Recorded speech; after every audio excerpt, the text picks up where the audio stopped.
Las ruinas circulares de Jorge Luis Borges. Nadie lo vio desembarcar en la unánime noche. Nadie vio la canoa de bambú sumiéndose en el fango sagrado, pero a los pocos días nadie ignoraba que el hombre taciturno venía del sur y que su patria era una de las infinitas aldeas que están aguas arriba, en el flanco violento de la montaña, donde el idioma zen no está contaminado de griego y donde es infrecuente la lepra.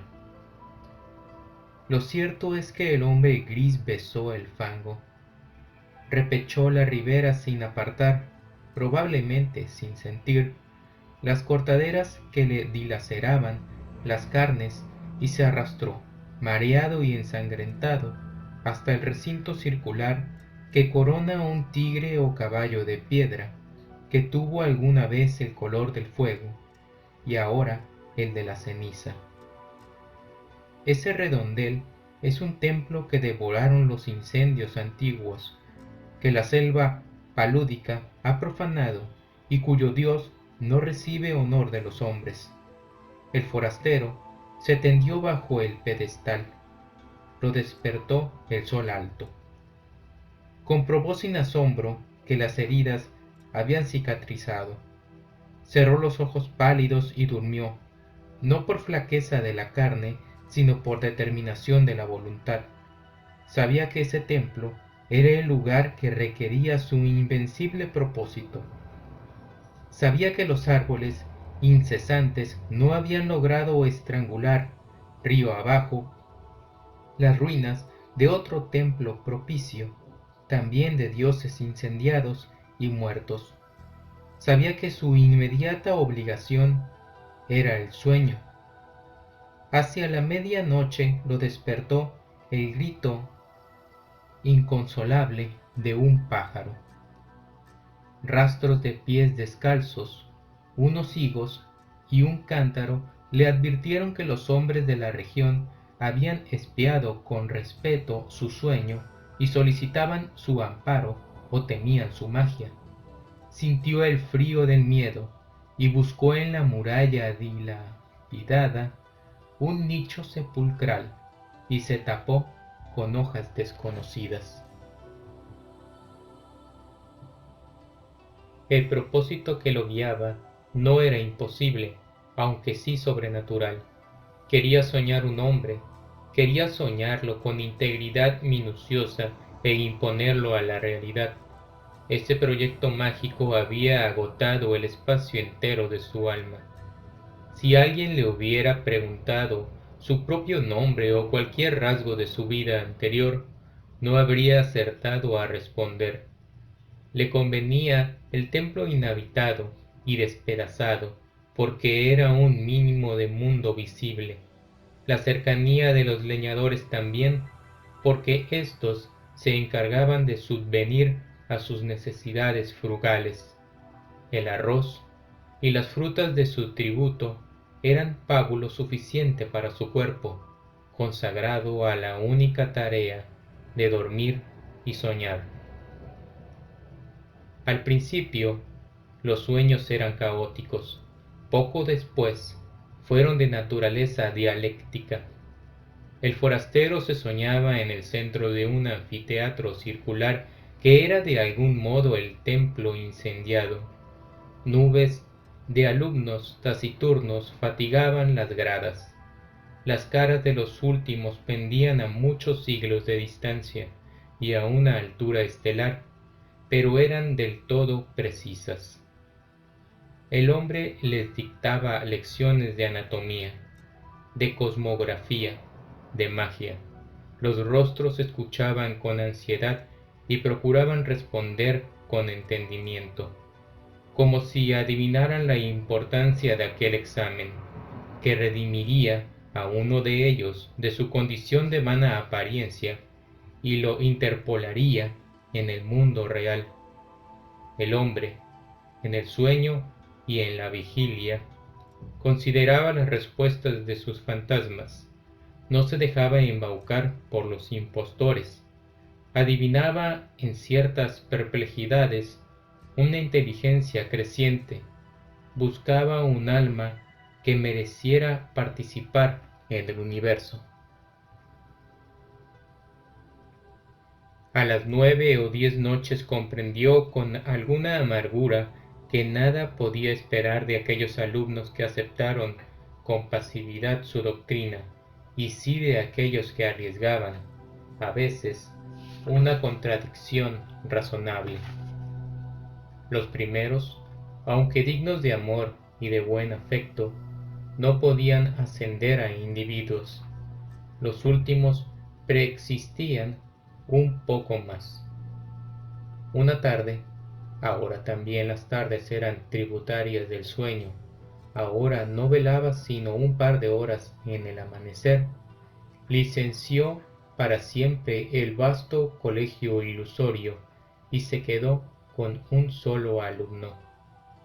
Era un muchacho taciturno, cetrino, díscolo a veces, de rasgos afilados que repetían los de su soñador. No lo desconcertó por mucho tiempo la brusca eliminación de los condiscípulos. Su progreso, al cabo de unas pocas lecciones particulares, pudo maravillar al maestro. Sin embargo, la catástrofe sobrevino. El hombre, un día, emergió del sueño como de un desierto viscoso. Miró la luz vana de la tarde que al pronto confundió con la aurora y comprendió que no había soñado. Toda esa noche y todo el día, la intolerable lucidez del insomnio se abatió contra él. Quiso explorar la selva, extenuarse. Apenas alcanzó entre la cicuta unas rachas de sueño débil, veteadas fugazmente de visiones de tipo rudimental, inservibles. Quiso congregar el colegio y apenas hubo articulado unas breves palabras de exhortación, éste se deformó, se borró. En la casi perpetua vigilia, lágrimas de ira le quemaban los viejos ojos. Comprendió que el empeño de modelar la materia incoherente y vertiginosa de que se componen los sueños es el más arduo que puede acometer un varón, aunque penetre todos los enigmas del orden superior y del inferior. Mucho más arduo que tejer una cuerda de arena o que amonedar el viento sin cara. Comprendió que un fracaso inicial era inevitable. Juró olvidar la enorme alucinación que lo había desviado al principio y buscó otro método de trabajo. Antes de ejercitarlo, dedicó un mes a la reposición de las fuerzas que había malgastado el delirio. Abandonó toda premeditación de soñar y casi acto continuo logró dormir un trecho razonable del día. Las raras veces que soñó durante ese periodo, no reparó en los sueños. Para reanudar la tarea, esperó que el disco de la luna fuera perfecto. Luego, en la tarde, se purificó en las aguas del río. Adoró los dioses planetarios, pronunció las sílabas lícitas de un nombre poderoso y durmió. Casi inmediatamente soñó con un corazón que latía. Lo soñó activo, caluroso, secreto, del grandor de un puño cerrado, color granate en la penumbra de un cuerpo humano aún sin cara ni sexo. Con minucioso amor lo soñó durante 14 lúcidas noches. Cada noche lo percibía con mayor evidencia. No lo tocaba, se limitaba a atestiguarlo, a observarlo, tal vez a corregirlo con la mirada. Lo percibía, lo vivía, desde muchas distancias y muchos ángulos. La noche catorcena rozó la arteria pulmonar con el índice y luego todo el corazón desde afuera y adentro. El examen lo satisfizo. Deliberadamente no soñó durante una noche. Luego retomó el corazón, invocó el nombre de un planeta y emprendió la visión de otro de los órganos principales. Antes de un año llegó el esqueleto, a los párpados. El pelo innumerable fue tal vez la tarea más difícil. Soñó un hombre íntegro, un mancebo, pero éste no se incorporaba, ni hablaba, ni podía abrir los ojos. Noche tras noche, el hombre lo soñaba dormido. En las cosmogonías gnósticas, los demiurgos amasan un rojo Adán que no logra ponerse de pie. Tan inhábil, y rudo, y elemental, como ese Adán de polvo era el Adán de sueño que las noches del mago habían fabricado. Una tarde, el hombre casi destruyó toda su obra, pero se arrepintió. Más le hubiera valido destruirla. Agotados los votos a los númenes de la tierra y del río, se arrojó a los pies de la efigie que tal vez era un tigre y tal vez un potro, e imploró su desconocido socorro. Ese crepúsculo soñó con la estatua, la soñó viva, trémula. No era un atroz bastardo de tigre y potro, sino a la vez esas dos criaturas vehementes y también un toro, una rosa, una tempestad. Ese múltiple dios le reveló que su nombre terrenal era fuego, que en ese templo circular y en otros iguales le habían rendido sacrificios y culto y que mágicamente animaría al fantasma soñado, de suerte que todas las criaturas, excepto el fuego mismo y el soñador, lo pensarán un hombre de carne y hueso. Le ordenó que una vez instruido en los ritos, lo enviaría al otro templo, despedazado cuyas pirámides persisten aguas abajo, para que alguna vez lo glorificara en aquel edificio desierto. En el sueño del hombre que soñaba, el soñado se despertó. El mago ejecutó esas órdenes, consagró un plazo que finalmente abarcó 2 años, a descubrirle los arcanos del universo y del culto del fuego. Íntimamente le dolía apartarse de él, con el pretexto de la necesidad pedagógica, dilataba cada día las horas dedicadas al sueño.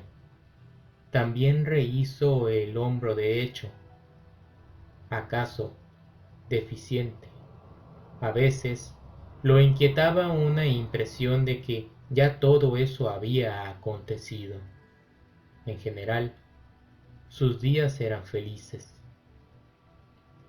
Al cerrar los ojos pensaba, ahora estaré con mi hijo, o, más raramente, el hijo que he engendrado me espera y no existirá si no voy. Gradualmente lo fue acostumbrando a la realidad. Una vez le ordenó que embanderara una cumbre lejana. Al otro día, flameaba la bandera en la cumbre. Ensayó otros experimentos análogos, cada vez más audaces. Comprendió con cierta amargura que su hijo estaba listo para nacer y tal vez impaciente. Esa noche lo besó por primera vez y lo envió al otro templo cuyos despojos blanqueaban río abajo a muchas leguas de inextricable selva y de ciénega. Antes, para que no supiera nunca que era un fantasma, para que se creyera un hombre como los otros, le infundió el olvido total de sus sueños de aprendizaje. Su victoria y su paz quedaron empañados de estío. En los crepúsculos de la tarde y del alba se prosternaba ante la figura de piedra, tal vez imaginando que su hijo irreal ejecutaba idénticos ritos en otras ruinas circulares, aguas abajo. De noche no soñaba, o soñaba como lo hacen todos los hombres. Percibía con cierta palidez los sonidos y formas del universo. El hijo ausente se nutría de esas disminuciones de su alma. El propósito de su vida estaba colmado. El hombre persistió en una suerte de éxtasis. Al cabo de un tiempo que ciertos narradores de su historia prefieren computar en años y otros en lustros, lo despertaron dos remeros a medianoche.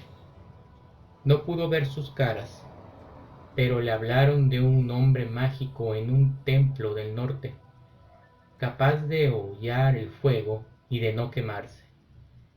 El mago recordó bruscamente las palabras del dios. Recordó que de todas las criaturas que componen el orbe, el fuego era la única que sabía que su hijo era un fantasma. Ese recuerdo, apaciguador al principio, acabó por atormentarlo. Temió que su hijo meditara en ese privilegio anormal y descubriera de algún modo su condición de mero simulacro. No ser un hombre, ser la proyección del sueño de otro hombre. ¡Qué humillación incomparable! ¡Qué vértigo! A todo padre le interesan los hijos que ha procreado, que ha permitido, en una mera confusión o felicidad. Es natural que el mago temiera por el porvenir de aquel hijo, pensado entraña por entraña y rasgo por rasgo en 1001 noches secretas. El término de sus cavilaciones fue brusco, pero lo prometieron algunos signos. Primero, al cabo de una larga sequía, una remota nube en un cerro, liviana como un pájaro. Luego, hacia el sur, el cielo que tenía el color rosado de la encía de los leopardos. Luego, las humaredas que herrumbraron el metal de las noches. Después la fuga pánica de las bestias. Porque se repitió lo acontecido hace muchos siglos. Las ruinas del santuario del dios del fuego fueron destruidas por el fuego. En un alba sin pájaros el mago vio cernirse contra los muros el incendio concéntrico. Por un instante pensó refugiarse en las aguas, pero luego comprendió que la muerte venía a coronar su vejez y a absolverlo de sus trabajos. Caminó contra los jirones de fuego. Estos no mordieron su carne, estos lo acariciaron y lo inundaron sin calor y sin combustión, con alivio, con humillación, con terror. Comprendió que él también era una apariencia, que otro estaba soñando. Fin.